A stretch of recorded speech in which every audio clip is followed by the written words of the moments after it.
Éphésiens 4, 8, 10 est un passage utilisé dans la discussion concernant les activités de Jésus dans les 3 jours entre sa mort et sa résurrection. Citant le psaume 68, 18, Paul dit à propos du Christ, lorsqu'il monta en haut, il emmena beaucoup de captifs. Éphésiens 4, 8. D'autres versions de la Bible disent que le Christ emmena une multitude de captifs. Certains disent que cela fait référence à un événement qui n'est pas décrit ailleurs dans les Écritures, à savoir que Jésus a rassemblé tous les rachetés qui étaient au paradis et les a emmenés dans leur demeure permanente au ciel.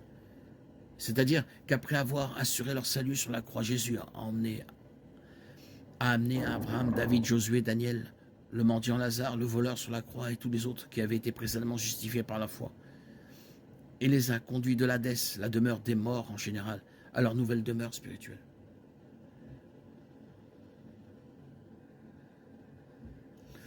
Nous lisons dans Éphésiens 4, « Je vous exhorte donc, moi le prisonnier dans le Seigneur, à marcher d'une manière digne de la vocation qui vous a été adressée en toute humilité et douceur avec patience, vous supportant les uns les autres avec amour, vous efforçant de conserver l'unité de l'esprit par le lien de la paix.